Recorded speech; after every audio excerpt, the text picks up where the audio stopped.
اس سے پہلے سورہ بقرہ کی مختلف آیات کا خلاصہ پیش کیا گیا۔ خاص طور سے جو آیت کریمہ بیان کی گئی وہ یہ کہ اللہ تعالیٰ فرماتا ہے نماز سے اور صبر سے مدد چاہو، بے شک اللہ تعالیٰ صبر کرنے والوں کے ساتھ ہے۔ جب صبر کا تذکرہ چلا تو فوراً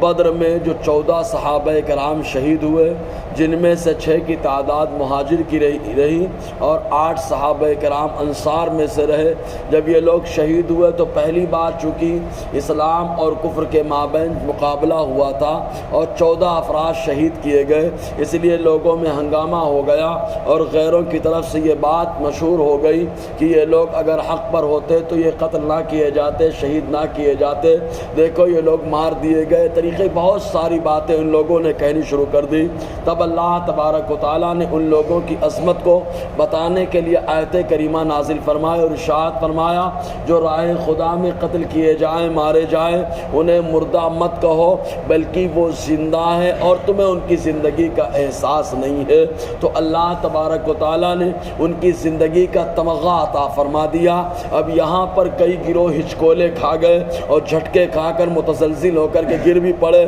جیسے کہ ایک گروہ نے یہ کہا جس کو معتزلہ کہا جاتا ہے، بولے یہاں پر جو زندگی کی بات ہو رہی ہے یہ اس زندگی کی بات ہو رہی ہے جسم کا کوئی تعلق نہیں ہے، خالی روح کا تعلق ہے، روح زندہ ہے۔ اس پر علماء اہل سنت نے گفتگو کی اور کہا اگر روح کا معاملہ ہے تو ہر انسان کی روح زندہ ہوتی ہے، چاہے وہ شہید ہو چاہے شہید نہ ہو، تو پھر شہید کا کیا خاصہ رہ جائے گا؟ تو وہ مبہوت ہو کر خاموش ہو گئے اور پھر دوسرا گروہ کھڑا ہوا، بولے اس زندگی کی بات ہو رہی ہے تو محشر میں زندگی یہ جو ہے قائم ہوگی، اس زندگی کا تذکرہ اللہ تعالیٰ نے فرمایا ہے۔ پھر اس پہ سوال ہوا محشر میں تو ہر کوئی قبر سے نکل کر رب کی بارگاہ میں جائے گا، تو اس میں شہداء کی کیا تخصیص رہ جائے گی؟ عقل مانے یا نہ مانے اللہ تعالیٰ نے فرما دیا انہیں مردہ مت کہو تو مت کہو، وہ زندہ ہے، کیسے زندہ ہے یہ اللہ تعالیٰ ہی جانتا ہے، ہمیں اس بات کا احساس اور شعور نہیں ہو سکتا۔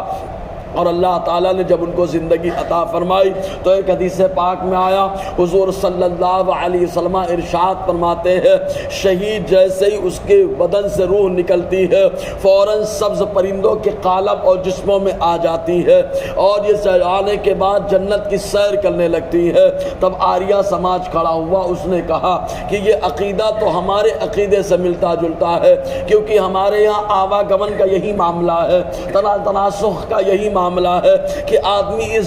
زندگی میں جو ہے اس جیون میں انسان ہوتا ہے، اگلی زندگی میں وہ بندر بھی ہو سکتا ہے، اگلی زندگی میں کتا بھی ہو سکتا ہے، جانور بھی ہو سکتا ہے، پرندہ بھی ہو سکتا ہے۔ اے مسلمانوں تمہارے یہاں بھی تو یہی نظریہ ہے کہ ایسی صورت میں جب شہید ہو جاتا ہے تو اس کی روح سبز پرندوں کے جسموں میں آ جاتی ہے، تو کہا دیکھو پرندہ تو ہو گیا۔ تب کہا گیا کہ پیارے ذرا سنو، تم نے سوچ غلط نتیجہ غلط نکال لیا، اس لیے کہ سواری کا بدل جانا اور ہے اور سواری اور سوار دونوں کا بدل جانا اور ہے۔ تو دیکھو روح تمہارے یہاں انسان جب تک انسان ہے تو روح بھی جو ہے انسان ہے اور جسم بھی انسان ہے، اور اگلے جنم میں جو تم مانتے ہو تو ایسی صورت میں انسان اب پرندہ ہے، اس کی روح بھی پرندے کی روح ہو جاتی ہے، اور اس کے بعد اور دوسرے جنم میں اگر وہ انسان جو ہے کتا بن کے پیدا ہوا تو اس کی روح بھی کتے کی ہو جاتی ہے۔ لیکن اللہ تبارک و تعالیٰ نے شہید کو یہ مقام عطا فرما دیا ہے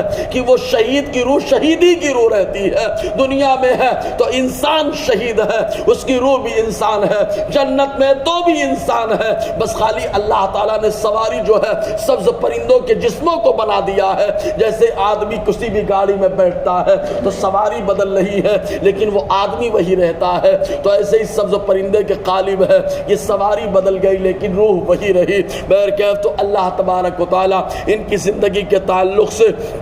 قرآن میں ارشاد فرماتا ہے وَلَا تَقُولُوا لِمَنْ يُقْتَلُ فِي سَبِيلِ اللَّهِ أَمْوَاتٌ، اور بالکل مت کہنا ان لوگوں کو جو اللہ کی راہ میں قتل کیے جائیں مردہ، بل احیا، بلکہ وہ زندہ ہے، وَلَكِنْ لَا تَشْعُرُونَ، لیکن تمہیں اس کا شعور نہیں ہے۔ اب ان میں الفاظ کی وضاحت انشاءاللہ آئندہ درس میں رہے گی۔ اللہ تعالی ہم سب کو فیضان قرآن، برکات قرآن سے مالا مال فرمائے۔